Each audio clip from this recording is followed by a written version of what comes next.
Hi there, boys and girls. I wanted to read you another story about frogs. Frogs are one of my favorite creatures. I have a little fountain out front of my house, and the frogs like to hang out around it to get drinks of water.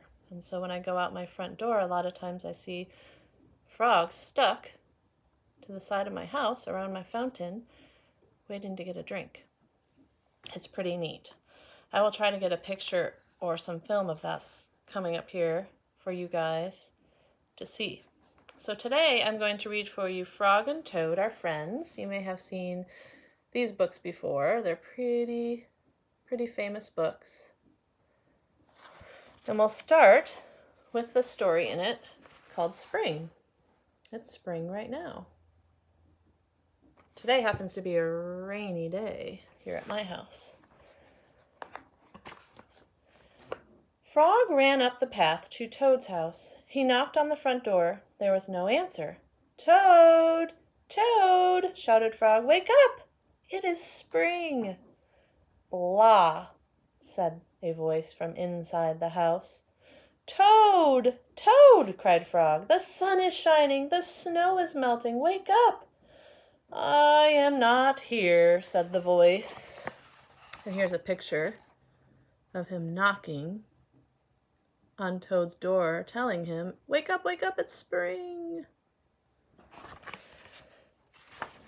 Frog walked into the house. It was dark. All the shutters were closed. "Toad, where are you?" called Frog.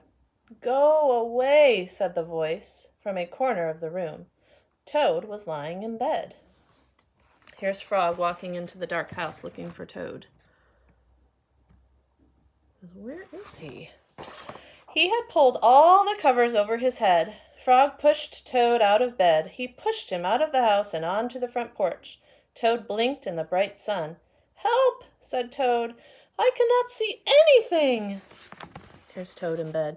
Have you ever gone, like you wake up in the morning and you go to open your curtains and the sun is so bright that it hurts your eyes? That happens to me. And that is what is happening to Toad when he goes out into the sunshine here. "Don't be silly," said Frog. "What you see is the clear, warm light of April, and it means that we can begin a whole new year together, Toad. Think of it," said Frog. "We will skip through the meadows and run through the woods and swim in the river. In the evenings we will sit right here on this front porch and count the stars." "You can count them, Frog," said Toad. "I will be too tired. I am going back to bed." Toad still has his eyes closed there. He's very sleepy. Toad went back into the house. He got into bed and he pulled the covers over his head again. "But Toad," cried Frog, "you will miss all the fun." "Listen, Frog," said Toad. "How long have I been asleep?" "You have been asleep since November," said Frog. "Well then," said Toad, "a little more sleep will not hurt me. Come back again and wake me up at about 1/2 May. Good night, Frog." And he went back into bed. He's under his covers.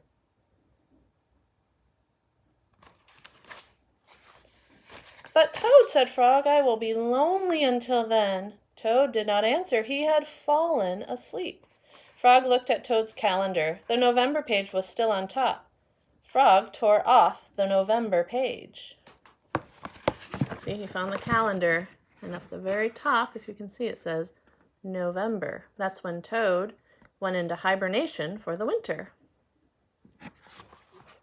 He tore off the December page and the January page and the February page and the March page.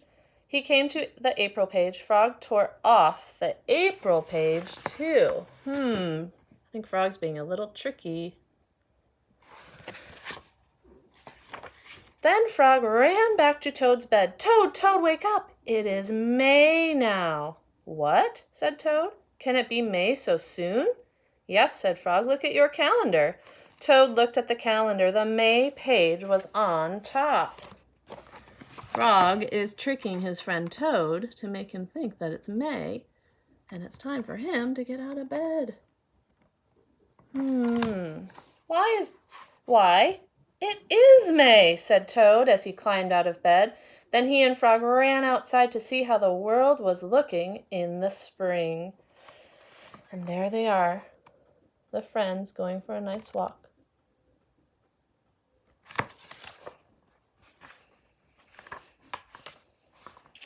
The next little story in here is called The Story. And it starts with, one day in summer, Frog was not feeling well. Toad said, Frog, you are looking quite green. But I always look green, said Frog. I am a frog. Today you look very green, even for a frog, said Toad. Get into my bed and rest.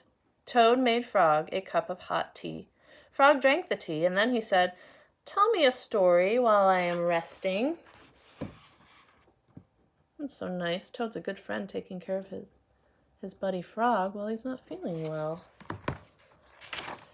All right, said Toad. Let me think of a story to tell you. Toad thought and thought, but he could not think of a story to tell Frog. I will go out on the front porch and walk up and down, said Toad. Perhaps that will help me to think of a story. Toad walked up and down on the porch for a long time, but he could not think of a story to tell Frog. Then Toad went into the house and stood on his head. Why are you standing on your head? Asked Frog. I hope that if I stand on my head it will help me to think of a story, said Toad. Toad stood on his head for a long time, but he could not think of a story to tell Frog.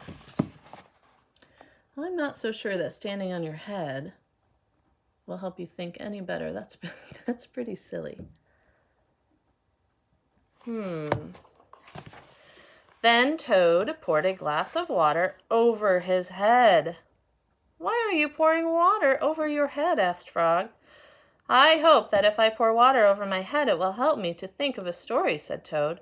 Toad poured many glasses of water over his head, but he could not think of a story to tell Frog. There he is, pouring the water over his head.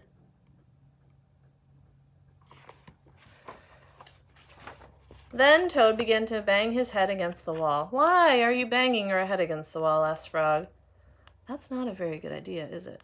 I hope that if I bang my head against the wall hard enough, it will help me to think of a story, said Toad. Bad idea, buddy. Ouch.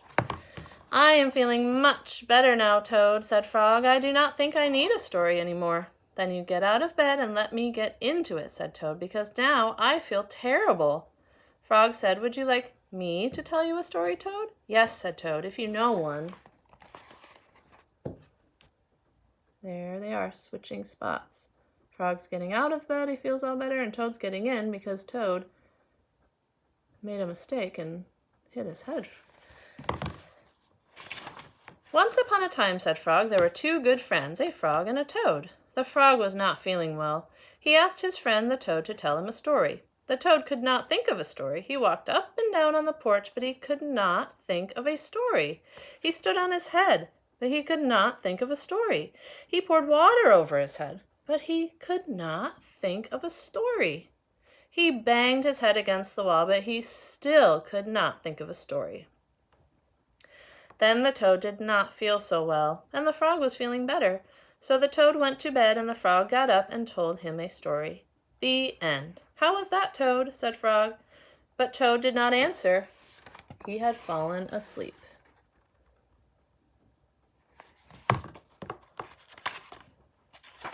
And that's the end of the first two stories in Frog and Toad Are Friends. I hope you enjoyed it.